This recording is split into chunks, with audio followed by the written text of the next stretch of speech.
All right, this is the problem. It's number one on page 3. And a supply of glacial acetic acid has absorbed water, so it's not pure anymore. But we don't know how pure it is or isn't, so we have to do an assay, which means I'm going to try to figure out what percentages and stuff I really want it to be. If you were to go, if you were to go and dig up ore out of the mountain and take it down and sell it, they would have to assay it to decide what percentage of it was proper, so they know how much to give you, how much money to give you for that rock you brought. All right? So we need to determine the actual percentage of acetic acid. So what is the question? It's right here. Calculate the percentage of acetic acid. How do we get percent? What do we have to know to get percent? Well, the question is, what is the percent AA in the original sample? The question, remember, tells us what we're, the two parts, the part and the whole. The question will tell us the part and the whole. And what does this word indicate? Divided by. So we say part divided by the whole. If we just know that the two things are in the question, then the part must be AA, acetic acid, and the whole must be the sample. Now, let's look at the problem. If we're told that we take out 2 grams of that acetic acid that is contaminated, we'll call it contaminated. It has water in it. It's not supposed to be there. And we have 2 grams of the contaminated glacial acetic acid. And glacial just means it's really strong. That's all it means. It's really strong acetic acid.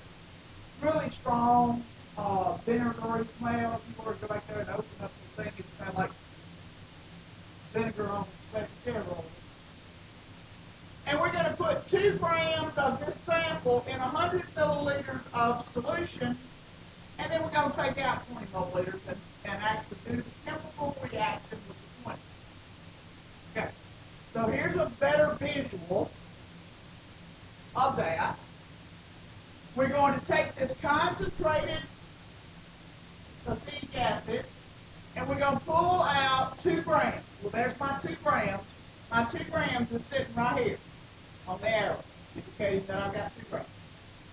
And then I'm going to take that 2 grams and put it in a bigger container and add a bunch of water to it.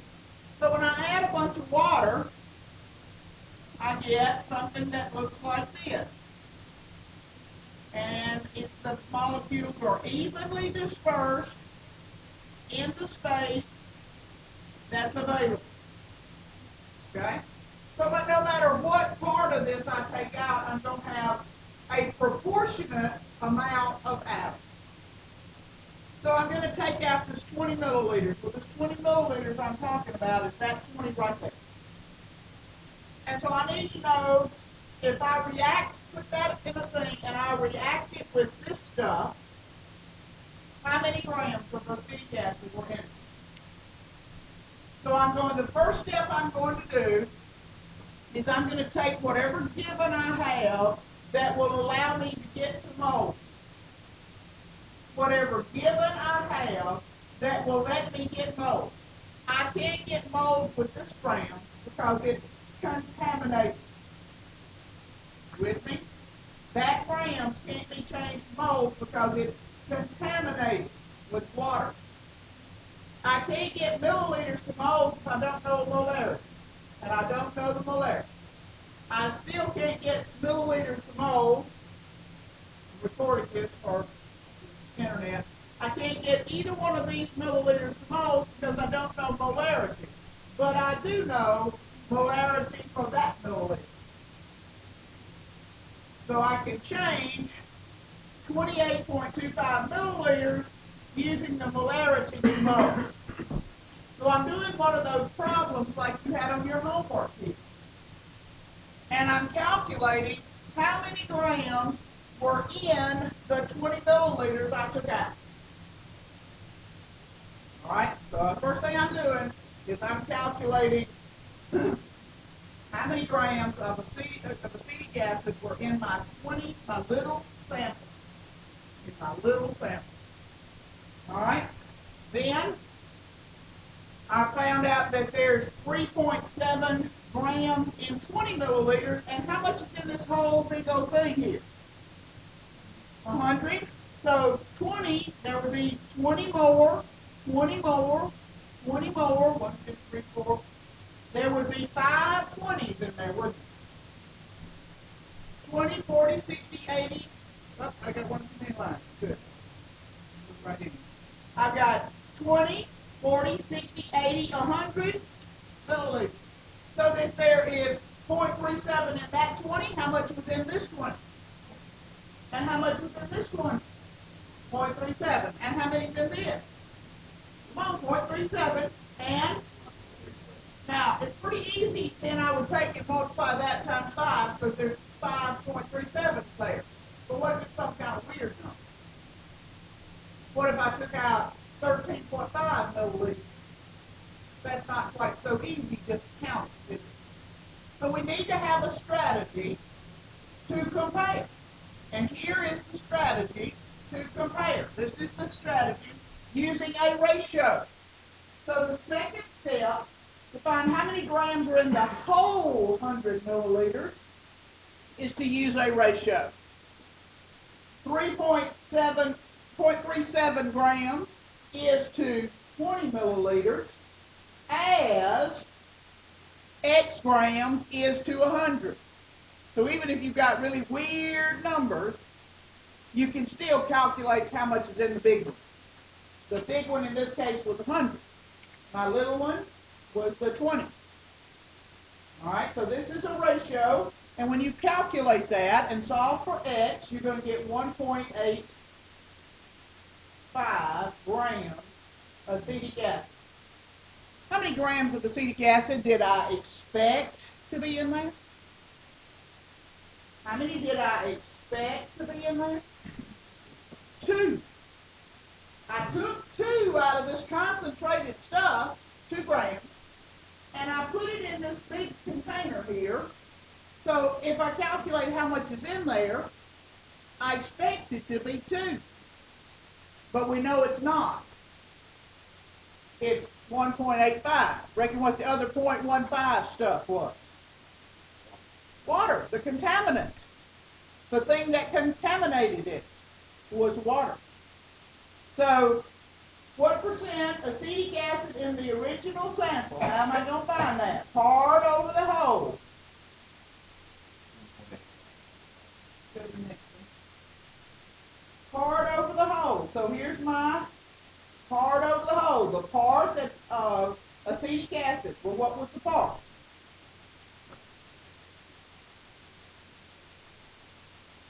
The part in that whole big old thing, which was supposed to be 2, but is only 1.85. You hear what I'm saying? You hear where I'm coming from. All right, so let's go to the next one. So here we are at this point. So what is the percent of acetic acid in the original sample? Part of acetic acid over the whole of the sample times 100. The part that's in the whole thing was 1.85. That's the part. The whole, we expected to have 2. So we divided and got 92.5%. So review. Bring it all back together. When you have a problem like this, the first thing, you've got to know grams of acetic acid. So the first thing you do are grams of whatever it is you're looking for. You do a stoichiometry with something you can change to moles. I can change milliliters to moles if I know the molarity. So something I can change to moles. The mole-to-mole ratio, the GMM, I got grams. That was in that original sample. That original sample that we titrated was 20 milliliters. So that's the grams in 20 milliliters. But I need to know how many grams is in the whole thing, this whole big thing that I diluted And to do that, you have to do a ratio. X grams is to the small volume as, excuse me, 3 point, it's supposed to be 80. What's I say? Electricity went off, that's what happened. Not supposed to be 80, it's supposed to be 70. 70, I typed in wrong. But 1.37 is to the 20 milliliters as X is to the big diluted volume. Okay? And then the third step is to find out the percentage using part over the whole times 100. Remember that the part and the whole are always in your question, and the word in means divided by. So if you can't tell which one's the part and which one's the whole, we're going to divide by the whole. So when I say in the sample's got to go on the bottom. So it's got to be divided into the other thing. All right? And then you calculate your percentage. All right? That was quick. Does anybody have any questions? All right?